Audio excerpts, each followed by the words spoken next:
Correct గా ఆకలి అయినప్పుడు మైక్ ఇచ్చిండు. థ్యాంక్ యూ ఆగా. గౌరవనీయులైన వేదిక మీద ఉన్న పెద్దలందరికీ, వేదిక ముందున్న మా అన్నదమ్ములకు, ఆడబిడ్డలకు అందరికీ మళ్ళొక్కసారి నూతన సంవత్సర శుభాకాంక్షలు తెలియజేస్తూ, మా పాత్రికేయ మిత్రులకు కూడా ప్రత్యేకంగా నూతన సంవత్సర శుభాకాంక్షలు కూడా తెలియజేసుకుంటూ, ముందుగా మీ అందరితో కూడా ప్రార్థన, సరిగ్గా సంవత్సరం నుండి ఇంకొక 20-25 రోజులు కాంగ్రెస్ ప్రభుత్వం వచ్చి గడిచిపోయింది. 100 రోజుల్లో హామీలు అమలు చేస్తాం, 100 రోజుల్లో 6 గ్యారెంటీలు అమలు చేస్తాం అని చెప్పి 400 రోజులైంది. 100 రోజులు పోయింది, 400 రోజులకు వచ్చింది. 6 గ్యారెంటీలలో అర గ్యారెంటీ మాత్రమే అమలైంది. 6 గ్యారెంటీల్లో అర గ్యారెంటీ మాత్రం అమలైంది. అది ఏది, అదొక ఫ్రీ బస్సు. అది తప్ప ఇంతవరకు ఒకటి కూడా సరిగ్గా చేయలేదు. కాకపోతే వాళ్ళ మాటలు, దబాయింపులు, ఊకదప్పుడు ఉపన్యాసాలు ఇవన్నీ చూసి ఇప్పుడే వినోదన్న చెప్పినట్టు నాకు కూడా వశం కాక రుణమాఫీ మీద అబద్ధాలు చెప్తుంటే మొన్న అసెంబ్లీలో అడిగిన, ముఖ్యమంత్రి ఉన్నాడు ఎదురుగానే, మొత్తం మంత్రులు ఉన్నారు, కాంగ్రెస్ వాళ్ళు అందరూ ఉన్నారు, ఎమ్మెల్యేలు, వాళ్ళందరూ కూడా చెప్పిన నేను, మీరు చెప్పిన మాటల్లో వాస్తవం ఉంటే, అసెంబ్లీలోనే చెప్తున్నా, మీరు చెప్పిన మాట వాస్తవం అయితే 2 లక్షల రూపాయలు రుణమాఫీ చేసినామని మీరు ఏదైతే చెప్తున్నారో, కావాలంటే ఇడికెళ్ళి ఒక బస్సు వేసుకుని అందరం కలిసి పోదాం, ముఖ్యమంత్రి సొంత ఊరు కొండారెడ్డిపల్లికి పోదామా, ముఖ్యమంత్రి నియోజకవర్గం కొడంగల్ పోదామా, లేదా నా నియోజకవర్గం సిరిసిల్ల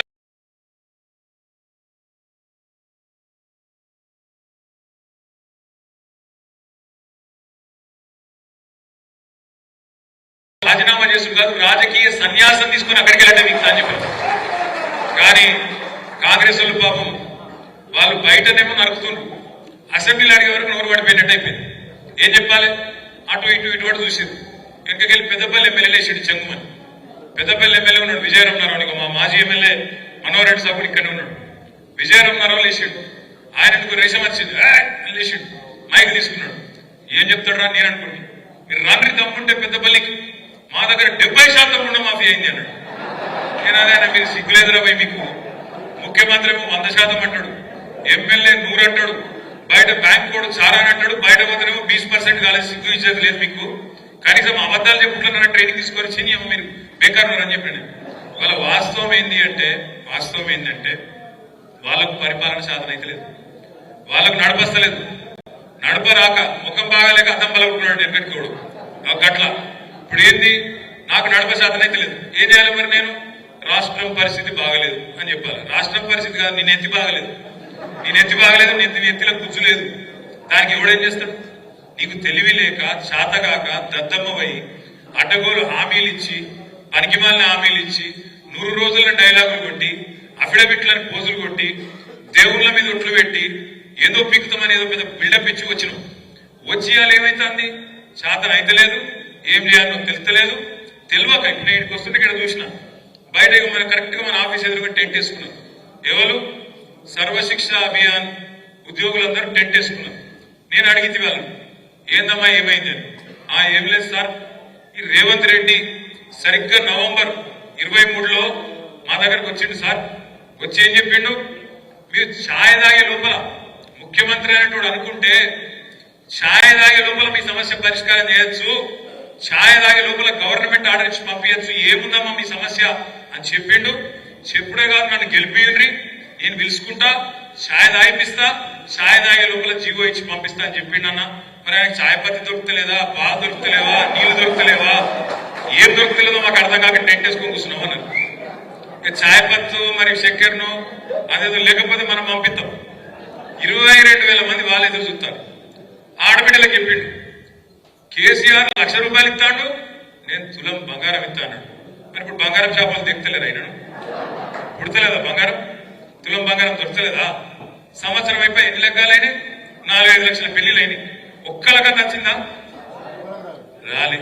రుణమాఫీ అన్నాడు, నేను ముఖ్యమంత్రిని అడుగుతున్నా, మళ్ళొక్కసారి వేదికగా అడుగుతున్నా, నిన్న చెప్పినా మళ్ళీ చెప్తున్నా, ఎంత సిగ్గుదప్పిన ప్రభుత్వం అంటే, ఎంత ఇజ్జత్ లేని ప్రభుత్వం అంటే కాంగ్రెస్ ప్రభుత్వం. వీళ్ళే చెప్పారు, ఏం చెప్పారు, డిసెంబర్ 3కు ముందు తీసుకుంటే అప్పుడు యాదుకుండాలి మీకు, మనం రైతు బంధు కోసం 7,600 కోట్లు తయారు చేసి పెట్టినాం. డిసెంబర్లో పోయిన సంవత్సరం ఇదే టైం పెడితే రేవంత్ రెడ్డి ఉత్తరం రాసిండు ఎలక్షన్ కమిషన్, మీరు అర్జెంటుగా ఆపాలి లేకపోతే ఎన్నికల్లో ప్రభావం పడుతుంది, కేసీఆర్ మళ్ళీ రైతులందరూ మళ్ళా ఓట్లేసి మళ్ళా గెలిపిస్తారు, మీరు ఆపుండ్రి అని ఎలక్షన్ కమిషన్ ఉత్తరం రాసిండు. రాస్తే ఎలక్షన్ కమిషన్ వాళ్ళు ఎన్నికలు ప్రభావితమైతే అని చెప్పి ఆపేసారు. అప్పుడు ఏం చెప్పిండు రేవంత్ రెడ్డి, డిసెంబర్ 3కు ముందు తీసుకుంటే ఎకరానికి 5,000, డిసెంబర్ 7 తర్వాత తీసుకుంటే ఎకరానికి 7,500 అన్నాడు. 7,500 కాదు, 75 పైసలు ఇచ్చిండు అవిడు. 75 పైసలు ఆ రోజు మనం ఏదైతే కూడబెట్టిపోయినామో 7,500 కోట్లు అవి మళ్ళా 3-4 నెలలు సదానికి గవే ఇచ్చిండు. దాని తర్వాత పార్లమెంట్ దాకా ఇచ్చిండు. ఎప్పుడైనా నాట్లు పడేటప్పుడు పడతాయి రైతు బంధు పైసలు, కానీ ఈయన ఉన్నప్పుడేమో ఓట్లు పడేటప్పుడు పడ్డాయి పైసలు. ఒకట్లుంటది కాంగ్రెస్ పెట్టుకుంటే. అట్లా ఈ కాంగ్రెస్ ప్రభుత్వం వచ్చినాక రైతు భరోసా రూపాయి కూడా ఇయ్యలేదు. మనం దాచిపెట్టిపోయిన రైతు బంధు పైసలే ఒక్కసారి ఏడిపించి 6 నెలలకు ఇచ్చిండు తప్ప ఈ సంవత్సరంలో ఒక్కటంటే ఒక్క పైసా కూడా రైతుకి ఇయ్యని ముఖ్యమంత్రి రేవంత్ రెడ్డి. అదొక్కటే కాదు, మీకు యాదుకుండాలి, ఏమన్నాడు ప్రతిపక్షంలో ఉన్నప్పుడు 3 పంటలకు ఇయ్యాలి, ఏది 3 పంటలకు. ఇప్పుడేమంటాడు, రైతు ప్రమాణ పత్రం రాసి అన్నాడు. ఇప్పుడు మా బొప్పాపుడు శ్రీనివాస్ రెడ్డి నాడు ఇప్పుడు ప్రమాణ పత్రం రాసియాలి ఏమని, నేను సాగు చేస్తా, నేను ఖచ్చితంగా వ్యవసాయం చేస్తా అని రైతు ప్రమాణ పత్రం రాసి అధికారులకి అన్నాడు. కేసీఆర్ ఉన్నప్పుడు మీరు ఎక్కడైనా దఫ్తర్కు పోయినా రైతు దరఖాస్తు పెట్టిండా రైతు బంధు కోసం? ఎవరికైనా దండం పెట్టినవా? ఎక్కడ దండం పెట్టేది లేదు, దరఖాస్తు పెట్టేది లేదు. దఫ్తర్కు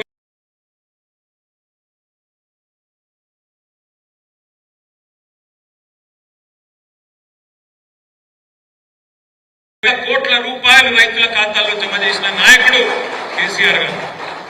80,000 కోట్లు ఏది ఒక రైతు బంధు, ఇంకో దిక్కు రుణమాఫీ రూపంలో మరొక 27,000 కోట్లు, 1,07,000 కోట్లు రైతుల ఖాతాల్లో రూపాయి లంచం గాని పైసా లంచం గాని లేకుండా 70 లక్షల మంది రైతుల ఖాతాల్లో టింగు టింగు అని మంచిగా ఫోన్లు మోగుతుంటే నాట్లు పడేటప్పుడు మంచిగా పైసలు పడేటట్టు సౌలత్ ఏర్పాటు చేసింది కేసీఆర్.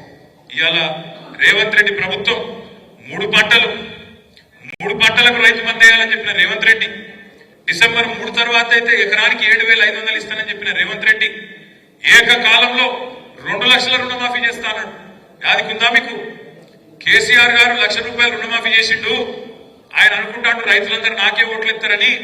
మీరందరూ కూడా కేసీఆర్ 1,00,000 రూపాయలు రుణమాఫీ తీసుకున్న వాళ్ళు కూడా బ్యాంకు గురుకుర్రి, వెంబడే తెచ్చుకోండి, ఎంబడే నేనేస్తా, నేను ఎంబడే వస్తా, ఎంబడే సంతకం పెడతా అన్నాడు. ఇప్పుడు ఎంబడ పడుతున్నాడు, ప్రమాణ పత్రం రాయమని చెప్తున్నాడు. ఇప్పుడు మీకు రైతు భరోసా ఏడట, ఇలా కేబినెట్ మీటింగ్ ఉన్నది. నేను నిన్న అడిగిన రేవంత్ రెడ్డిని, దమ్ముంటే చెప్పు అడిగిన. ఎలక్షన్లకు ముందేమో వరంగల్ రైతు డిక్లరేషన్ అన్నావు, ఇలా రైతు డిక్లరేషన్ ఇవ్వాలంటున్నావు. ఇది ఎక్కడి నీతి? రైతు ప్రమాణ పత్రం రాసిచ్చుడేంది? ఎందుకు రాసియాలే? తెలియదా? ఇవాళ ఊళ్ళల్లో మీ అధికారులకు, అగ్రికల్చర్ ఎక్స్టెన్షన్ ఆఫీసర్ తెలియదా? అక్కడ ఉండే గ్రామ పంచాయతీ సెక్రటరీకి తెలియదా? లేదా ఊర్లో ఉండే సర్పంచ్కి తెలియదా? ఎంపీటీసీకి తెలియదా? ఏ రైతు సాగు చేస్తుండో ఏ రైతు సాగు చేస్తున్నాడో తెలియదా? ఇలా రైతులను బదనాం చేసే కుట్ర. అసెంబ్లీలో పెట్టిండు కాగితం, ఏమంటాడా కాగితంలో? రైతు బంధు వల్ల 22,000 కోట్ల రూపాయలు దారి వెళ్ళినాయని చెప్పి ఒక చెత్త మాట, రైతును బదనాం చేసే మాట, రైతును దొంగగా చిత్రీకరించే మాట మాట్లాడుతూ ఉన్నాడు. 22,000 కోట్లు దారి వెళ్ళినాయి అంటాడు. నాకు నిజంగా అర్థం కాకపోయి నేను అక్కడ ఉండే అధికారులను అడిగిన, వ్యవసాయ అధికారులు కనబడ్డారు అసెంబ్లీలో, అడిగిన ఎక్కడికి వెళ్ళి వచ్చిందా మీకు ఈ లెక్క అని అడిగిన. 22,000 కోట్లు అంటున్నారు, ఏడ దారి మళ్ళినాయి, ఏ ఊర్ల దారి మళ్ళినాయి, ఏ సర్వే నెంబర్కి పోయినాయి, ఎవరి ఖాతాలో పడ్డాయి చెప్పుని మాకు అన్న. అంటే వాళ్ళు ఏం చెప్పారు ఎరికేనా? సారిగా మా పేరు చెప్పకూరి కానీ వాస్తవం ఏంటంటే, ఇప్పుడు వానాకాలం పట్టేస్తారు, వానాకాలం దగ్గర 1.5 లక్షల ఎకరాలు కేసీఆర్ వచ్చిన తర్వాత నీళ్ళు వచ్చినాయి, కరెంట్ మంచిగా వచ్చింది, రైతు బంధు వచ్చింది, రైతుకు ధైర్యం వచ్చింది కాబట్టి 1.5 లక్షల ఎకరాలు సాగు జరిగింది వానాకాలంలో. కానీ వానాకాలంలో పత్తేసిన వాళ్ళు, వానాకాలంలో కందేసిన వాళ్ళు రెండో పంట వేసే అవకాశం ఉంటుందా? వానాకాలంలో పత్తేసిన వాళ్ళు యాసంగిలో రెండో పంట వేసేందుకు అవకాశం ఉంటుందా? జరగలాగా ఆయన చెప్పు ఉండదు. కంది ఉంటుందా రెండో పంటకు అవకాశం? మిర్చికుంటుందా? చెరుకుకుంటుందా? పసుపుకుంటుందా? ఉండదు. మరి ఇప్పుడు ఈర్నపల్లి మండలంలో 3 భూములు ఉన్నాయి. ఆ ఆ పోడు భూములు ఎక్కడో జంగల్ ఉంటాయి. ఆ జంగల్ నుండే భూములల్లో నీకు ఒక పంట పండుడే కష్టం, రెండో పంట పడుతుందా? ఎక్కడ బోరు బావి మీద నడవాలి, నడవది. ఇప్పుడు రేవంత్ రెడ్డి ప్రభుత్వం ఏమంటారు ఎరికేనా? ఆ రెండో పంట మీరు ఏదైతే వేయలేదో, ఆ రెండో పంట మీరు ఏదైతే పత్తి వేసిన వాళ్ళు, కందేసిన వాళ్ళు, ఆ పోడు రైతులు, ఆ చెరుకు రైతులు, ఆ పసుపు రైతులు, ఆ సోయా రైతులు, ఆ మిర్చి రైతులు ఎవరైతే రెండో పంట యాసకి లేలేదో ఒక పైసలు కేసీఆర్ ఇచ్చి తప్పు చేసిండు మీకు. ఆ పైసలు రెండో పంటకు మీరు ఏకపోయినా కేసీఆర్ ఇచ్చిండు, ఇచ్చి తప్పు చేసిండు అంటారు. నేను ఇక్కడికి వచ్చినప్పుడు రవీంద్రరావు గారిని అడిగిన, రవీంద్రరావు గారు మరి పత్తి సంగతి ఏందని అడిగిన. రవీంద్రరావు గారు ఏం చెప్పినట్టు మా గైసింగారంలో కూడా పత్తి వేస్తాం, కానీ పత్తి వేసి ఏరి మొత్తం తీసే వరకే, పంట తీసే వరకే 6-7 నెలలు అవుతుంది, రెండో పంటకు ఛాన్స్ ఉండదు. కాబట్టి కాబట్టి కాబట్టి మరి రెండో పంటకు సందు ఉండదు, దొరకది, రెండో పంట వేయలేమని చెప్పిండు. నేనేమంటున్నా అంటే ఒక వీళ్ళే కాదు, పత్తి రైతులు, కంది రైతులు, అదేవిధంగా చెరుకు రైతులు, పసుపు రైతులు, మిర్చి రైతులే కాదు, ఇలా లక్షల ఎకరాల్లో మనమే ప్రోత్సహించిన పామాయిల్ తోటలు పెట్టుకోమని చెప్పినాం. మామిడి చెట్లు, అటు నల్గొండ ముఖానం పోతే బత్తాయిలు, ఆ నిమ్మ తోటలు, ఇవన్నీ ఉంటాయి, దానిమ్మ తోటలు ఉంటాయి. మరి ఇవన్నీ కూడా రేపు ఏంది వీళ్ళకి ఇస్తావా ఇవ్వవా అంటే చెప్తలేడు. ఉద్యోగస్తులు ఉంటారు, టీచర్లు ఉంటారు, ఊళ్ళలో టీచర్లు ఉంటే వాళ్ళు కష్టపడి నౌకరు సంపాదించుకుంటారు, వాళ్ళ అమ్మ నాయన రైతులు అనుకో. ఇప్పుడు ఏమంటాడు తెలుసా రేవంత్ రెడ్డి? టీచర్ ఉంటే, ప్రభుత్వ ఉద్యోగం ఉంటే నీకు రైతు బంధు కట్టు. మరి ముందెందుకు చెప్పలేదా? ముందెందుకు చెప్పలేదు? ఉద్యోగస్తులకు భూమితోని సంబంధం కట్ చేస్తా అన్న మాట ముందెందుకు చెప్పలేదు? ఐటీ కడితే కట్టు, పాన్ కార్డు ఉంటే కట్టు, ఇక ఇది గిన్ని కట్లు. అందుకే ఇప్పుడు సీఎం అంటే చీఫ్ మినిస్టర్ కాదు, కటింగ్ మాస్టర్. ఎట్లా కట్ చేయాలి? కేసీఆర్ గారు ఇవన్నీ చూడలేదు. కేసీఆర్ గారు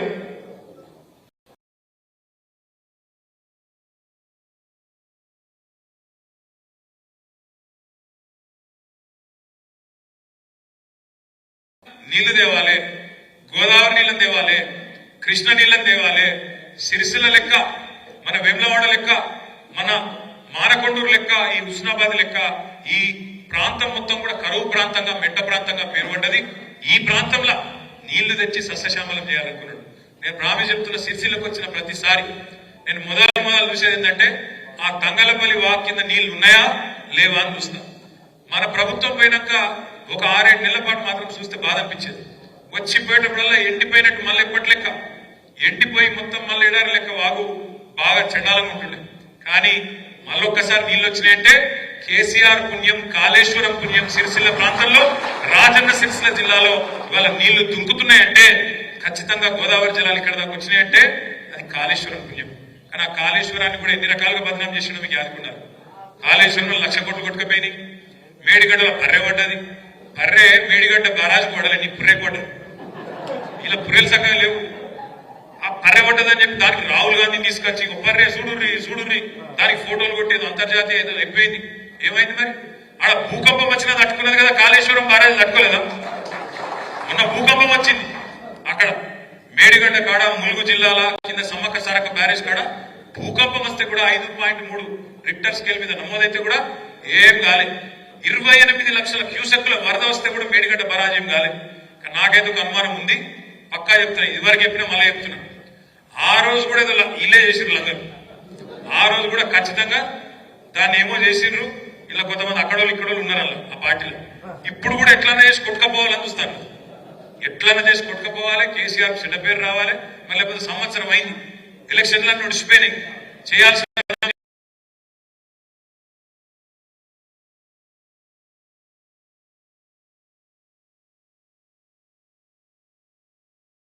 నీళ్లు మొత్తం చివరి పడి దాకా ఇవ్వచ్చు, ఎక్కడ కోదాడ దాకా ఇవ్వచ్చు కిందికి. కానీ ఆ పని చేస్తలేదు. ఎందుకు? వాళ్ళ భయం ఏందిరికేనా? కాళేశ్వరం రిపేర్ చేసినాం అనుకో, మేడిగడ్డ రిపేర్ చేసినాం అనుకో, ఏం చేయాల్సి వస్తుంది? యాసంగిలో కూడా మళ్ళీ 1.5 ఎకరాలకు మళ్ళీ పైసలు ఇవ్వాలి. ఎట్లా ఎగబెట్టాలి కదా, ఎగబెట్టాలని ఇది ఈ కథ చేస్తున్నారు. దయచేసి నేను మిమ్మల్ని కోరేది ఒకటి, కొత్త సంవత్సరం మనం కూడా ఈ సంవత్సరం ఒక విషయంలో స్పష్టతతో ముందుకు పోదాం. ఈ సంవత్సరం మనకు స్థానిక సంస్థల ఎన్నికల సంవత్సరం కాబోతా ఉన్నది. ఖచ్చితంగా ఎవరెవరైతే సర్పంచులుగా పోటీ చేయాలనుకుంటున్నారో, ఎవరెవరైతే ఎంపీటీసీలుగా పోటీ చేయాలనుకుంటున్నారో, ఎవరెవరైతే జిల్లా పరిషత్కు కౌన్సిలర్లుగా పోటీ చేయాలనుకుంటున్నారో, ఎవరెవరైతే సింగిల్ విండో డైరెక్టర్లుగా పోటీ చేయాలనుకుంటున్నారో వాళ్ళందరితో నా ప్రార్థన ఒకటే, ఇప్పుడే కొప్పుల ఈశ్వరన్ ఒక మంచి మాట చెప్పిండు. ప్రేక్షక పాత్ర వహించకండి అంటే చూసుకుంటా కళ్ళప్పగించి కూసోకుండ్రి. అన్యాయం జరుగుతుంటే ప్రజల తరపున కొట్లాడాలి, నిలబడాలి. నిలబడే క్రమంలో కేసులైనా పర్వాలేదు, ఏదైనా పర్వాలేదు, కానీ కేసులై ప్రజల కోసం నిలబడితేనే ఆయన నాయకుడు అవుతాడు తప్ప, లీడర్ అవుతాడు తప్ప ఎవరు పడితే వాళ్ళు కారు. అందుకే మీతోని ప్రార్థన, ఎవరెవరైతే ప్రజాప్రతినిధులు కావాలనుకుంటున్నారో గట్టిగా తిరగాలి, గట్టిగా మాట్లాడాలి, గట్టిగా నిలబడాలి. ఆ క్రమంలో అయితే ఒకటో రెండో కేసులు ఏం ఫరక్ పడుతుంది? ఏం పీకగలుగుతాడు చిట్టినాయుడు? ఏమి కాదు, ఏం ఫరక్ పడది, ఏమి కూడా కాదు. మీరు ఎవరు భయపడక్కర్లేదు. ఇగో మన కళ్యాణ్ గారు, ఆయనతో పాటు హైదరాబాద్ నుంచి మొత్తం లీగల్ సెల్ కూడా వచ్చారు మీకోసం. ఇప్పుడే వినోద్ కుమార్ గారు చెప్పిన మాట, ఇక్కడ స్థానిక లాయర్లను కూడా ఒక ఇద్దరు ముగ్గురిని పెడతాం, ఆగరణకు అటాచ్ చేస్తాం. వాళ్ళకు నెల నెలకు మొత్తం పార్టీ జీతం ఇస్తుంది, మొత్తం పార్టీ చూసుకుంటుంది, మీరు రూపాయి ఖర్చు పెట్టే అవసరం లేదు. రెండవది, హైకోర్టులో కూడా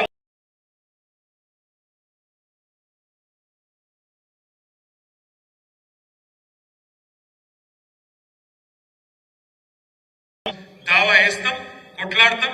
అవసరమైతే సుప్రీంకోర్టు దాకా కూడా వాళ్ళని వదిలిపెట్టాలనే మాట కూడా నేను మీకు విజ్ఞప్తి చేస్తాను. దయచేసి మిమ్మల్ని కోరేది ఒకటే, మనము ఒక సంవత్సరం బ్రహ్మాండంగా ఎన్నికల్లో ఓడిపోయిన తర్వాత కూడా సంవత్సరం మీరందరూ కష్టపడ్డారు, ప్రతి ఊళ్ళో కష్టపడ్డారు, ప్రతి గల్లీలో కష్టపడ్డారు. కాబట్టి పార్టీ ఇవాళ ఒక్క పిలుపు మీద కలిసినందుకే ఇంతమంది మీటింగ్ కాదు, ఏం కాదు, ఇవాళ ఒక్క మాట మీదకెళ్ళి, ఒక మెసేజ్ మీదకెళ్ళి ఇంతమంది మా తమ్ముళ్ళు మా అన్నలు వచ్చారు. ఇలా మనం అధికారంలో కూడా లేవు, నేను మీకు ఇవ్వగలిగేది కూడా ఏం లేదు, మీకు తెలుసు, నాకు తెలుసు. అయినా ఇంత అభిమానంతో పార్టీ అంటే ఇంత ప్రేమతో కేసీఆర్ గారి మీద ఒక అనురాగంతో మీరు అందరూ వచ్చినారు. బాక్సింగ్ చేస్తున్న క్రికెట్ బాక్సింగ్ లో ఒక మాట చెప్తారు, మనం ఎంత గట్టిగా పంచుకొడతాం అన్నది కాదు, మనం ఎంత గట్టిగా అవతల దౌడమికలు గుద్దాం అన్నది కాదు. వాడు అవతలోడు ఎన్ని గుద్దినా కింద పడ్డా లేచి నిల్చొని కొట్లాడేటోడే నిజమైన వీరుడు, నిజమైన పోరాట యోధుడు. వాళ్ళు కొట్టిండ్రు, ఈ సంవత్సరంలో వాళ్ళు మనం కొట్టిండ్రు, ఒక 5-6 దెబ్బలు కొట్టిండ్రు. ఒకటి, అసెంబ్లీ ఎన్నికల్లో స్వల్ప తేడాతో ఓడిపోయారు. అనుకోకుండా అతి విశ్వాసం అనండి, కొన్ని చిన్న పొరపాట్లు అనండి జరిగినాయి, కాదట్టలేదు. మనం కూడా మనుషులమే, చిన్న తప్పులు జరుగుతాయి, చిన్న పొరపాట్లు జరుగుతాయి. జరిగినప్పుడు ఓటమి జరిగింది. వెంటనే మన సార్కు, మన కేసీఆర్ గారికి ఈ తుంటి ఎముక విరిగి 3 నెలల పాటు ఆయన కూడా తిరగలేని పరిస్థితి వచ్చింది. అటెంక వెంటనే లేచి పంటలు ఎండిపోతున్నాయంటే, ఈ సన్నాసులు నీళ్లు ఇడిస్తలేరంటే కేసీఆర్ గారు అంత ఇబ్బందుల్లో కూడా బయలుదేరి నల్గొండ, వరంగల్, కరీంనగర్ దాకా, మన సిరిసిల్ల దాకా కూడా తిరిగి ఆ బస్సు యాత్రలో భాగంగా తిరిగింది. ఆ తర్వాత కృష్ణా నది మీద పెత్తనం మొత్తం తెలంగాణ ప్రభుత్వం కేంద్రానికి అప్పచెప్తున్నది అంటే నల్లగొండలో భారీ బహిరంగ సభ పెట్టి గర్జిస్తే దెబ్బకే లేదు మేము అప్పచెప్తలేం, తప్పు చేసినామని చెంపలేసుకున్నది కాంగ్రెస్ ప్రభుత్వం. ఆ తర్వాత పార్లమెంట్ ఎన్నికలు వచ్చినాయి. సరే, ఈ పార్లమెంట్ అప్పుడు ఒక విచిత్రమైన పరిస్థితి ఉండే దేశంలో. మరి ఏ కారణం చేతనో కొంతమంది మంచి వాళ్ళని కూడా కాదనుకొని ఈ ఇద్దరు అటు 8 ఇటు 8 ఇచ్చారు. కాంగ్రెస్కి 8 ఎంపీలు, బీజేపీకి 8 ఎంపీలు. వాళ్ళు 8 వీళ్ళు 8 ఉన్నారు. కానీ ఇప్పటివరకు సంవత్సరం అయింది, వచ్చింది మాత్రం తెలంగాణ గుండుస్తున్నాం. అందరికి అర్థమైంది ఎట్లయితే ఇవాళ చంద్రబాబు నాయుడు గారు, నితీష్ కుమార్ గారు 10-12 మంది ఎంపీలతో కేంద్రంలో చక్రం తిప్పుతున్నారో, తప్పకుండా రేపు మళ్ళొక్క రోజు వస్తుంది. కేసీఆర్ గారే దేశంలో ఉండే ప్రభుత్వాన్ని కూడా శాసించే రోజు తప్పకుండా వస్తుంది. మళ్ళా మన ఎంపీలు కూడా మనం గెలిపించుకుందాం ఈసారి తప్పకుండా. ఆ విషయంలో కూడా ఆ రోజు కొంత మనకు నష్టం జరిగింది. ఆ తర్వాత మనం గెలిపించిన ఎమ్మెల్యేలు ఒక 10 మంది వేలు. ఇట్లా ఈ సంవత్సరంలో చాలా దెబ్బలు తిన్నాం. కానీ ఎంత దెబ్బ తిన్నా, ఎన్ని రకాలుగా ఇబ్బంది పడ్డా, ఒకటి మాత్రం పక్క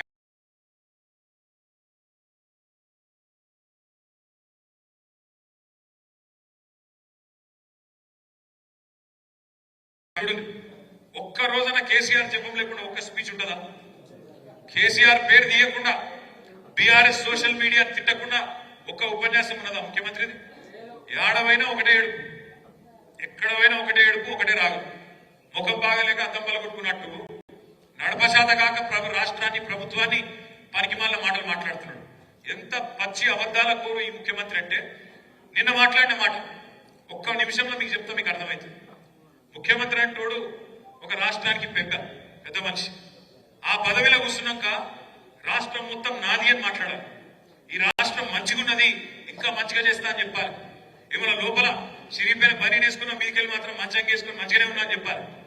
కానీ ఈ నేత అవలగాడంటే రాష్ట్రం దివాలా తీసింది, రాష్ట్రం అప్పులపాలైపోయింది, నా పరిస్థితి మొత్తం ఎత్తిపోయింది అట్లా చెప్పుకుంటాడు. ఎవడో నాకు అర్థంగా ఇప్పుడు నెల నిజం ఉందా? పచ్చి అబద్ధం అది. వాస్తవం ఏంది? ముఖ్యమంత్రి కనీసం లెక్కలు చెప్పిన కూడా సరిగ్గా చెప్తలేరు. వాస్తవం ఏంది?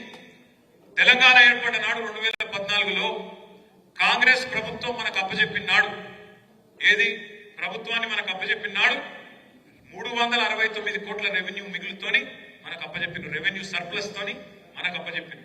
మనం దిగిపోయిన నాడు 2022-23లో ఆనాడు మనకు 369 కోట్ల రెవెన్యూ మిగులుతో అప్పచెప్తే మనం వాళ్లకు తిరిగి అప్పచెప్పినాడు 5,944 కోట్ల రెవెన్యూ మిగులుతోని వాళ్ళకు అప్పచెప్పారు.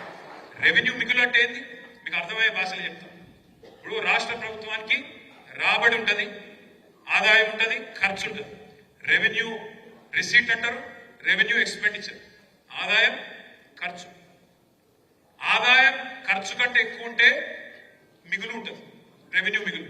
ఆ ఖర్చులు ఏమేమి ఉంటుంది రెవెన్యూ ఎక్స్పెండిచర్లో? ఏముంటదంటే జీతాలు, పెన్షన్లు, అప్పులు, మిత్తిలు, సబ్సిడీలు, ఇవన్నీ తీయంగా జీతాలు, పెన్షన్లు, అప్పులు, మిత్తిలు, సబ్సిడీలు ఇవన్నీ తీయంగా ఖర్చులు ఇవన్నీ ఓంగా మిగులు ఉన్నది అని మొన్న పెట్టిన బడ్జెట్ లో బట్టి విక్రమార్క గారు 1000 కోట్ల రెవెన్యూ మిగిలి ఉంది అని చెప్పి మొన్న 2024లో బడ్జెట్ పెట్టిండు. ఒక దిక్కేమో బడ్జెట్ లో రెవెన్యూ మిగులు ఉంది, సర్ప్లస్ ఉంది అని ఒక దిక్కు చెప్తారు, 1000 కోట్ల మిగిలిందని ఒక దిక్కు చెప్తారు. నిన్న ముఖ్యమంత్రి నెలకు 4,000 ఘాటా ఉంది, ఏం చేయాలో తెలుస్తలేదు అని ముఖ్యమంత్రి చెప్తాడు. మరి ఆయన కూర్చొని మాట్లాడుకుంటలేరా? లేకపోతే ఆయన లెక్కలు వేరు, ఈయన లెక్కలు వేరా? ఢిల్లీకి పంపే లెక్కలు వేరు, అవి నాకెరికే. ఢిల్లీకి పంపే లెక్కలు వేరు, ఆ లెక్కలు వేరు. కానీ ఇక్కడ లెక్కలు కూడా ఇట్లా తారుమారైతే ఒకటే మంత్రివర్గంలో ఒక ముఖ్యమంత్రి, డిప్యూటీ సీఎం అలగలగ లెక్కలు చెప్పొచ్చునా? ఇది ప్రజలను తప్పిదారి పట్టించుడు కాదా? ఇది పచ్చి అబద్ధాలు చెప్పుడు కాదా? నీ ప్రభుత్వంలో నువ్వు పెట్టిన బడ్జెట్ లో నువ్వు కేబినెట్ లో కూర్చొని సంతకం పెట్టింది ఏంటి? రెవెన్యూ మిగులు ఉంది అని చెప్పినావు. అన్ని ఖర్చులు పోను, జీతాలు ఇయ్యంగా, పెన్షన్లు ఇయ్యంగా, మిత్తిలు గట్టంగా, అప్పులు గట్టంగా, సబ్సిడీలు ఇయ్యంగా 1000 కోట్లు మిగులుందని నువ్వే చెప్తావు. మళ్ళీ ఇంకో దిక్కేమో నెలకు 4,000 ఘాటా ఉందని చెప్తావు. ఆయన అబద్ధం ఆడుతున్నా, నువ్వు అబద్ధం ఆడుతున్నావు. ఎవరైనా పిచ్చోళ్ళని చేస్తుండ్రు. అందుకే నేను అంటున్నా, నడపశాత కాక ఇవాళ అడ్డగోలు మాటలు మాట్లాడుతున్నాను. ఇంకొక దిక్కుమాల ప్రచారం చేస్తాడు. దీన్ని మనం ఊరూరా తిప్పి కొట్టాలి, బరాబర్ కొట్టాలి. మనం ఏదో అప్లపాలు చేసిపోయినాం రాష్ట్రాన్ని అంటాడు. మీకు ఇవాళ మళ్ళొక్కసారి చెప్తున్నాం, మనం మీరు చూసింటారు అసెంబ్లీ, మళ్ళొక్కసారి చెప్తున్నాం. మనం చేసిన అప్పులు మొత్తం పురుజా లెక్క తీస్తే, మొత్తం హిసాబ్ కితాబ్ చేస్తే, మనం 10 ఏళ్లు ప్రభుత్వాన్ని నడిపి మనం చేసిన అప్పు 4,17,000 కోట్లు. అంటే సంవత్సరానికి 40,000 కోట్ల చిల్లర.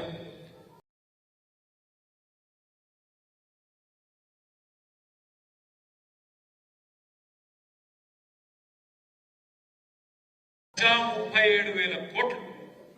సరే, మరి కేసీఆర్ గారు 4,17,000 కోట్లు అప్పు చేసిండు. కానీ కేసీఆర్ ఏమేమి ఇచ్చిండు? 1,23,000 కోట్లు రైతులకు ఇచ్చిండు. రైతు బంధు ఇచ్చిండు, పెట్టుబడి ఇచ్చిండు, లోన్ ఫేవర్ చేసిండు. కేసీఆర్ గారు ఆ పని చేసిండు. 24 గంటల కరెంట్ ఇచ్చిండు కేసీఆర్. కొత్తగా సబ్ స్టేషన్లు కట్టిండు, రోడ్లు కట్టిండు, కాళేశ్వరం లాంటి ప్రాజెక్టు కట్టిండు, ఇంటింటికి నల్లా ఇచ్చిండు, జిల్లా కేంద్రాలు చేసిండు, కలెక్టరేట్లు కట్టిండు, ఎస్పీ బిల్డింగ్లు కట్టిండు, కొత్త దవాఖానాలు కట్టిండు, జిల్లాకు ఒక మెడికల్ కాలేజ్ పెట్టిండు, జిల్లాకు ఒక నర్సింగ్ కాలేజ్ పెట్టిండు, 1000 గురుకుల పాఠశాలలు పెట్టిండు. ఇంకా చెప్పాలంటే ఒక గంట చెప్పచ్చు. కేసీఆర్ 4,17,000 కోట్లు అప్పు చేసి ఏం చేసిండంటే, గంట చెప్తే నేను ఏమేం చేసిండు, నువ్వేం చేసినావు చెప్పు రాబోయ్. 1,37,000 కోట్లు అప్పు చేసినావు కదా సంవత్సరంలో, ఏం చేసినావు ఒక పని చెప్పు. ఇక్కడ ఇంటికి తీసి అక్కడ పెట్టినావా? ఎక్కడన్నా ఒక్క కాడ ఒక్క పథకం చాలు చేసినావా? ఉన్నాయి కూలగొట్టుడు తప్ప కొత్తవి కట్టినాడేమన్నా? ఉన్నాయి కూలగొట్టుడు తప్ప కట్టింది ఏమన్నా ఉందా ఎక్కడన్నా? హైడ్రా పేరు మీద పేదవాళ్ళ గుడిసెల మీద పడుడు, రేకుల షెడ్ల మీద పడుడు, ఇళ్ల మీద పడుడు, కూలగొట్టుడు. డిపిఆర్ లేదు, పన్ను లేదు, కానీ పైసలు కావాలి, ఢిల్లీకి పంపాలి కాబట్టి మూసీల పడి అక్కడ ఉండే పేదల మీద ప్రతాపం చూపెట్టుడు తప్ప ఈయన చేసిందే ఒక్క స్కీమ్ స్టార్ట్ చేసిండా? కొన్ని రైతు భరోసా ఇచ్చిండా? ఆడబిడ్డలకు 2,500 వేస్తానని వేసిండా? తులం బంగారం ఇచ్చిండా? స్కూటీలు ఇచ్చిండా?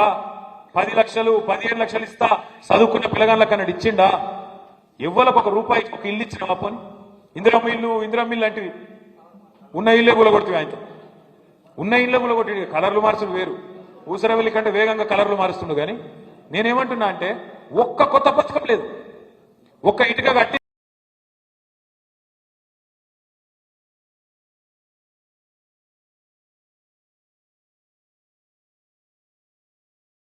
వేల కోట్ల రూపాయలు ఢిల్లీకి పంపుట్ల బిజీగా ఉన్నాడు ఈ ముఖ్యమంత్రి. ఇలా తెలంగాణ కాంగ్రెస్ పార్టీకి ఏటీఎం అయింది. ఏటీఎం అంటే ఇరికేనా? ఎప్పుడు కావాలంటే అప్పుడు పోవాలి, కార్డు గీకాలే, పైసలు గుంజాలి. సేమ్ తెలంగాణ పరిస్థితి ఇలా కాంగ్రెస్ లో గట్లే అయిపోయింది. ఎప్పుడు కావాలంటే అప్పుడు రేవంత్ని విలువాలి, గీకాలే, పైసలు పోవాలి, గట్ల అయిపోయింది. ఇవాళ తెలంగాణ కాంగ్రెస్ కేమో ఏటీఎం అయిపోయింది. కానీ తెలంగాణలో పరిపాలన ఎట్లయిపోయింది? పిచ్చోని చేతిలో రాయి లెక్క అయిపోయింది. ఎప్పుడు ఎవరిని కొడుతున్నా తెలియదు. సిమెంట్ ఫ్యాక్టరీ పెడతా అంటాడు అదాని సిమెంట్ ఫ్యాక్టరీ ఎడ పెడతా అంటాడు. ఒకటేమో కొడంగల్లో పెడతాడట, ఒకటేమో ఆడ రామన్నపేటలో పెడతాడు. అక్కడ వాళ్ళు భూములు ఇయ్య అన్నారు పాపం గిరిజన రైతులు. ఇయ్య అంటే ఏం చేసిండు? 40 రోజులు జైల్లో పెట్టిండు. సంబంధం రాబోయే అంటే లేలే, నువ్వే ఉన్నావు, నువ్వే కొట్టించినావు, అందులో దొరకబడతా అని చూసిండు. ఆ తర్వాత కొన్ని రోజులు అది గోలు కొడతా, ఇది గోలు కొడతా అని కొన్ని రోజులు ఎంకులాడిండు. ఏం చేసిండే రేవంత్ రెడ్డి 6 గ్యారెంటీల విషయంలో అంటే 6 గ్యారెంటీలు ఎప్పుడో మర్చిపోయాడు. కానీ నా మీద 6 కేసులు మాత్రం పెట్టే ప్రయత్నం చేసి 6 కేసులలో ఏదో దాన్ని ఇరికేయాల మీద జైలు పంపాలని మాత్రం బాగుంది. నేను మీ అందరినీ కోరేది ఒకటే, కేసుల గురించో ఫీజుల గురించో మనం భయపడే అవసరం లేదు. మనం ఎవ్వరం కూడా దాని గురించి బయట చర్చ పెట్టే అవసరం కూడా లేదు. మనం ఒకటే పని చేద్దాం ఈ కొత్త సంవత్సరం. ఏందది?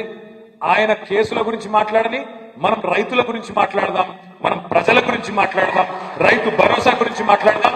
నువ్వు ఇచ్చిన 420 హామీలు ఏమైనా అని అడుగుదాం. వాళ్ళు పాపం మన అటెన్షన్ డైవర్షన్ కోసం మనం ఏదన్నా చేసి మనం పక్కదారి పట్టియాలి, అగో ఇదైందట, అదైందట, గర్ల ఇదైందట, కింద ఇదైందట అని చెప్పి వాళ్ళ చెవులు కొరుకుడు, వీళ్ళ చెవులు కొరుకుడు. అది తప్ప ఇంతవరకు సంవత్సరంలో చేసిందేం లేదు. మనం ఒకటే తదేక దీక్షతోని అర్జునుడు కదా శిల్క కన్ను మీద దృష్టి పెట్టినట్టు మనం కూడా ఒకటే దాని మీద పెడదాం. ఏంటిది? ముసలోళ్లకు 4000 పెన్షన్ ఎప్పుడు ఇస్తావు అని అడగాలి. ఒక్కొక్క నెల ఒక్కొక్క కార్యక్రమం తీసుకుందాం అవసరమైతే కొత్త సంవత్సరంలో మంచిగా తీసుకొని నెలకొక్క ప్రోగ్రాం. ముసలోళ్లకు 4000 పెన్షన్ ఎప్పుడు ఇస్తావు? ఆడబిడ్డలకు నెలకు 2500 ఎప్పటి నుంచి ఇస్తావు?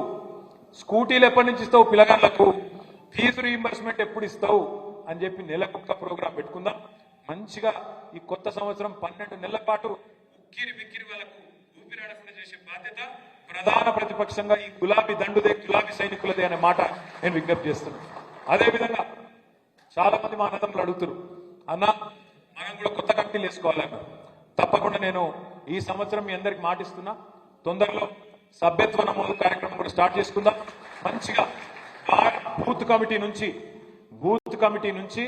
వార్డు కమిటీ, గ్రామ కమిటీ, మండల కమిటీ, పట్టణ కమిటీ, నియోజకవర్గ కమిటీ, జిల్లా కమిటీ,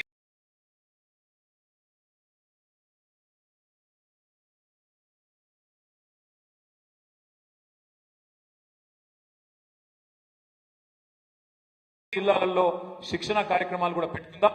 అద్భుతంగా పటిష్టంగా మన పార్టీని నిర్మాణం చేసుకుందాం. మొదటి సంవత్సరం ఒడిసిపోయింది, మనకు తెలిసి తెలియకుండానే అయిపోయింది 1 ఇయర్. ఈ సంవత్సరం కూడా మొత్తం ఎలక్షన్లలో ఈ కొట్లాటలనే పోతుంది. ఎందుకంటే ఇప్పుడు ఎట్లాగూ ఎలక్షన్లు వస్తాయి, మీకు తెలుసు, నాకు తెలుసు. మళ్ళా రేవంత్ రెడ్డి మోసానికి శ్రీకారం చుడుతున్నాడు. రైతులకు రైతు భరోసా పేరు మీద ప్రమాణ పత్రం రాసియాలని చెప్పి శటకోపం పెట్టే ప్రయత్నం చేస్తున్నాడు. గ్రామాల నుంచి వచ్చిన మా నాయకులను నేను కోరుతున్నా, గ్రామాలలో చర్చ పెట్టండి, రైతులను అడగండి. కేసీఆర్ ఉన్నప్పుడు ఏమైనా రాసియాల్సి వచ్చిందా? దరఖాస్తు పెట్టుకునే అవసరం పడ్డదా? పడలే. ఇవాళ మాత్రం మళ్ళొక్కసారి ప్రమాణ పత్రం, సెల్ఫ్ డిక్లరేషన్ రాసియాలి అంటున్నాడు. మీకు ఇంకొక మాట యాదికుండాలి, సరిగ్గా సంవత్సరం కిందట 28 డిసెంబర్ నాడు, 28 డిసెంబర్ నుంచి జనవరి మొదటి వారం దాకా ప్రజాపాలన పేరు మీద దరఖాస్తులు తీసుకున్నారు. యాదుకుందా? మర్చిపోయారు. రేవంత్ రెడ్డి అంటే మర్చిపోయింది, మీరు మర్చిపోకూడదు. 1,06,00,000 మంది దరఖాస్తులు పెట్టారు. 1,06,00,000 మంది. అందులో ఏమేమి ఉన్నాయో ఎరికేనా? ఆ దరఖాస్తులలో పెన్షన్ కోసం అదే దరఖాస్తు అన్నారు, రైతు భరోసా కోసం అదే దరఖాస్తు అన్నారు, మీ పేరు తీసుకున్నారు, మీ అకౌంట్ నెంబర్ తీసుకున్నారు, అన్ని తీసుకున్నారు. మరి మళ్ళీ ఎందుకు పెట్టమంటున్నారు దరఖాస్తు? 1,06,00,000 కరెక్ట్ మాట చెప్పినాడు మా తమ్ముడు. ఎక్కడికి వెళ్ళి చెప్పిండు? టైం పాస్ ఏదో ఒకటి చేసి టైం పాస్ చేయాలి, ఎగబెట్టాలన్న తప్ప ఇచ్చే ఉద్దేశం లేదు. ఓ దిక్కేమో 1,06,00,000 ప్రజాపాలన పేరు మీద దరఖాస్తులు తీసుకుంటుంది, ఇంకో దిక్కేమో కులగణన అని చెప్పి ఇంకో లెక్కలు తీసుకుంటుంది. ఇప్పుడు మళ్ళీ దరఖాస్తులు మళ్ళీ టైం పాస్ కార్యక్రమం కాబట్టి ఏమనాలి. అందుకే ప్రభుత్వం దగ్గర 12 సీజన్లు కేసీఆర్ గారు ఎట్లయితే 12 కాలాలు మీకు రైతు బంధు చేసిండో ప్రతి ఒక్క రైతు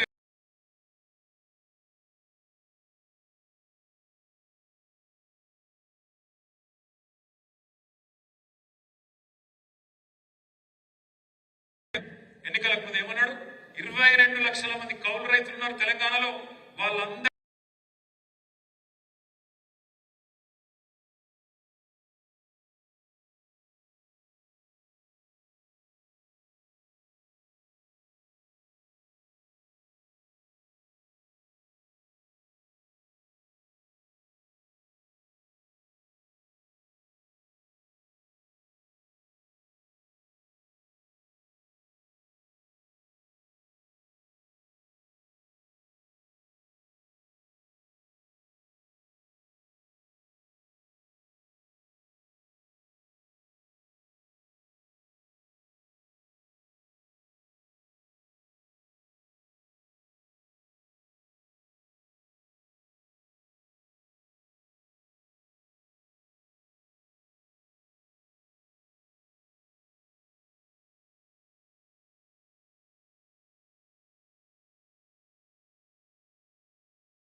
నెలలు అయిందా, 12 నెలలు ఇంటూ 2000 మధ్యలో 2 నెలలు ఎగ్గొట్టిండా, ఎంత అయింది లెక్క, ఎంత నేను అనుకున్నా నాకంటే బేకారు అనుకున్న లెక్క. 30,000 బాకీ, ఒక్కొక్క ముసలమ్మకు ఒక్కొక్క ముసలయ్యకి ఎంత బాకీ. అవి ఆ ముసలికి చెప్పి తయారు పెట్టిన ఎడమకాలు చెప్పు పట్టుకుని రెడీ కూర్చోవా, వస్తాడు కాంగ్రెస్ ఓటు ఓటు అని వస్తాడు, నువ్వు ఒకటి అని చెప్పు. ఎందుకంటే దొరికేది ఇప్పుడే, మళ్ళీ ఇప్పుడు తప్పించుకున్నారు అనుకో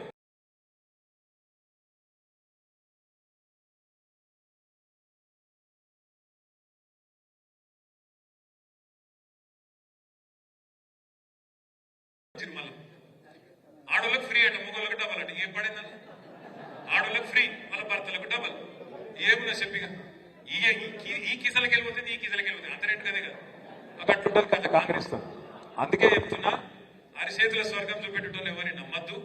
వాడు కేసులు పీసులను రాస్తాడు. ఇక ఏం రాసిన పేపర్ వాడు సిరిసిల్లలో ఏదో భారీ భూ కుంభకోణం, నీ పొద కుంభకోణం. ఏ కుంభకోణం జరగలే, ఏ లంబకోణం జరగలే. ఇక్కడ ఎవరో ఒకరు ఇద్దరు అవలగాళ్ళు, ఎవరో ఒకరిద్దరు అవలగాళ్ళు, అది కూడా చెప్తున్నాను నేను. కేవలం ఇవాళ అధికారం వచ్చిన ఒక కొత్త ఇదిలా 2-3 కేసులు పెట్టించి ఏదో పైశాచిక ఆనందం పొందుతాం అనుకుంటారు. మన చేతులు 4-5 సార్లు ఓడిపోయినాక పాపం కొద్దిగా మధ్యస్థిమితం తప్పి దివాలా పనులు చేస్తారు. ఆడ పైన ముఖ్యమంత్రి ఎట్లున్నా ఇక్కడ ఈ అవలగాలు కూడా గట్లే ఉన్నారు. నేను వాళ్ళందరికీ ఒకటే చెప్తున్నా, మీకు కూడా ఒకటే చెప్తున్నా. ఇవాళ మిమ్మల్ని ఏ ఊర్లో ఏ మండలంలో ఎవడెవడు సతాయిస్తుండో మంచిగా రాసి పెట్టుకోండి. వాళ్ళకు మిత్తితో సాగించే బాధ్యత నేను ఇదేదో ఉత్తగా చెప్తలేను. నేను కూడా అన్ని రాసుకుంటున్నా. అసెంబ్లీలో కూడా ఎవరెవరు ఏం మాట్లాడుతున్నా కూడా నేను కూడా రాసుకుంటున్నా. మీరు కూడా రాసుకోండి. బరాబర్ చెప్తున్నా. వీళ్ళు ఒక్కొక్కరు టైం వస్తుంది, టైం మళ్ళా వస్తుంది. ఎందుకంటే ప్రజలకు ఆల్రెడీ అర్థమైంది. దేశపతి శ్రీనివాస్ గారు మొన్న ఇక్కడికి వచ్చిండు దీక్షా దివస్ అప్పుడు. ఒక మంచి కథ చెప్పండి మీకు యాదకుండా. నేను మళ్ళొక్కసారి ఆ కథ చెప్తా, మీరు వినుండ్రి, అది తిన్నాక మనం పని చేసుకుందాం, ఆ తర్వాత భోజనానికి పోదాం. ఒకసారి ఒక జంగల్ అడవిలా, మరి పేద అడవి, ఇప్పుడు ఒకప్పుడు మన కోనరావుపేట అడవి లెక్క పేద అడవి, అది కూడా అసలు అడవిలా చాలా రకాల జంతువులు ఉండేది. అక్కడ సింహం ఉండేది. సింహం ఆ అడవికి రాజు. అయితే సింహం కొద్దిగా డల్ అయింది, ఎందుకో వయసు మీద పడ్డదో ఇంకోటి డల్ అయింది. కొద్దిగా డల్ కాగానే కొత్త రాజు ఎవరు అని చెప్పి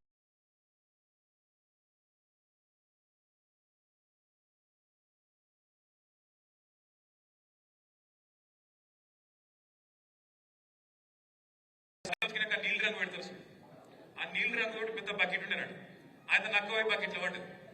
బకెట్లో పడి బయటకు వచ్చేవారు మొత్తం నీలం కలర్ లో మారిపోయింది. ఉడికింది, జంగలకు ఉడికింది, కొండరూపేట జంగలకు పోయింది. పోయే వరకు అన్ని జంతువులు పరిశాన, ఇది ఇంత కొత్త జంతువు వచ్చింది, స్వర్గంకి వెళ్ళి వచ్చిందా, యాడికెళ్ళి వచ్చింది, ఇది నాగమాగం అయినాడు.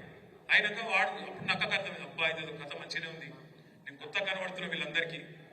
అక్కడ రారాజేమో కొద్దిగా ముసలాయన అయిండు, కొద్దిగా పెద్ద మనిషి అయిండు, కాబట్టి ఆయన కొద్దిగా రెస్ట్ తీసుకుంటాడు. ఇక నాకు సందు దొరికింది, ఇప్పుడు నేను ఏది పడుతుంది అని చెప్పచ్చు అని చెప్పి, నేను దైవాంశ సంబూతుని, నాయనేమి కొత్త రాజుని అని చెప్పి చెప్తే పాపం అందరూ కూడా అరే కరెక్ట్ వీడితో కొత్త విచిత్రంగా ఉన్నాడని చెప్పి ఆయన కూర్చోబెట్టి తీసుకపోతే ఏమైంది, 4 రోజులు నడిచింది సినిమా. నడిచింది, ఇక రోజు ఇటుకుడు అటుకుడు, ఇటు దుంకుడు అటు దుంకుడు, పని చేసుడు లేదు, మనం లేదు. ఆయనతో ఒక రోజు ఏమైంది, ఆయనతో అన్ని జంతువులు కలిసి మీటింగ్ పెట్టుకున్నాక ఈ నక్క కూడా వచ్చింది, నీలం రంగు నక్క. పుసుకున్న అయితే ఏమైంది, వాన పడితే ఏమైంది, రంగు మొత్తం పోయి. రంగు పోయినాక నక్క సంగతి ఏమైంది, ఈ బలిగింది, మళ్ళీ ఉరికించింది. సేమ్ టు సేమ్ ఇదే కథ తెలంగాణలో కూడా ఇలా జరుగుతుంది. ఒక నీలం రంగు నక్క, ఆ నీలం రంగు ముసలి నక్క కాంగ్రెస్. ఆ నక్కను మళ్ళొక్కసారి నమ్మి మోసపోయినాం, కానీ ఏం పర్వాలేదు, అప్పుడప్పుడు జరుగుతాయి, మనకు కూడా మంచి జరిగింది, మనం బాధపడేది కూడా ఏం లేదు. 5 ఏళ్ళు మనం కూడా అధికారానికి దూరం అయితే, మనం కూడా ఏమైనా చిన్న చిన్న పొరపాట్లు చేసింటే వాటిని మనం కూడా సరిదిద్దుకునే అవకాశం మనకు దక్కింది. అట్లాగే ప్రజలకు కూడా అర్థమైంది. ఎలక్షన్ల ముందు నేను ఒకటి విన్నా, ఆడాడ ఇంటుంటి, నేను ఏమని కొంతమంది మాట్లాడుతున్నారు, మనం లోట్లకు పోతే మేము కేసీఆర్ ఇంట్లోకి వెళ్ళిస్తుండా అన్నారా లేదా? మరి ఇప్పుడు రేవంత్ రెడ్డి ఇంటి యొక్క పొలం అమ్మిస్తాడు, అప్పుడు అది కూడా తెలియదు కదా. ఒక్క చెప్పాలి,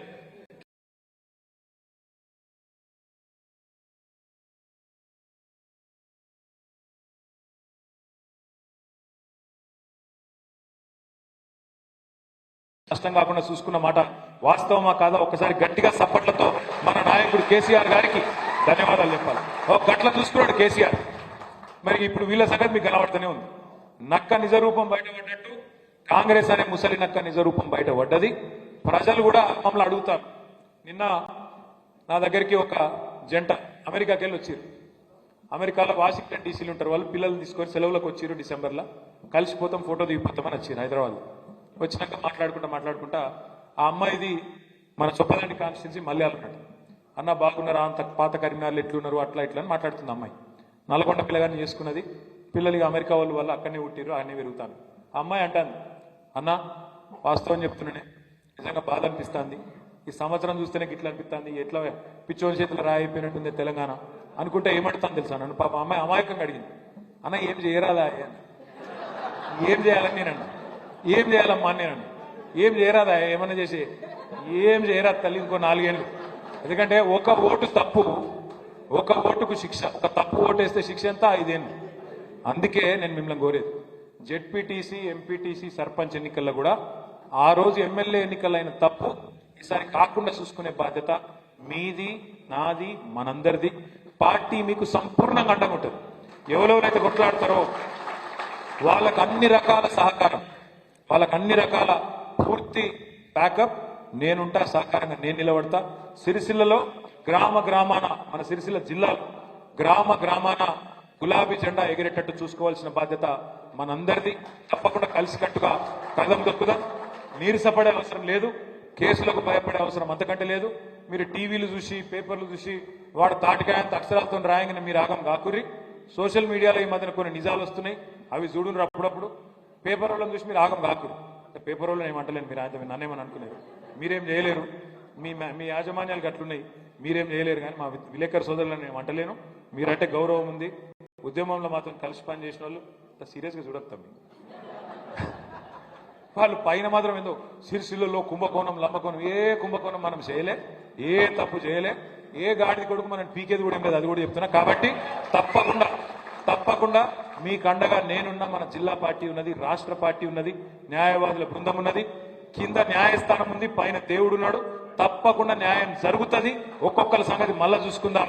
అందరు ధైర్యంగా ఉండాలని చెప్పి కోరుతూ, కింద భోజనాలు ఉన్నాయి, బువ్వ తినేటోళ్ళు బువ్వ తినుండ్రి, తర్వాత మీదికి రండి, లేదా మొదలే ఫోటోలు దిగుదామంటే ఫోటోలు దిగుదాం. అందరికీ మళ్ళొక్కసారి నూతన సంవత్సర శుభాకాంక్షలు తెలియజేసుకుంటూ నాయక్ సాబ్ ఆగుజరా. జై తెలంగాణ.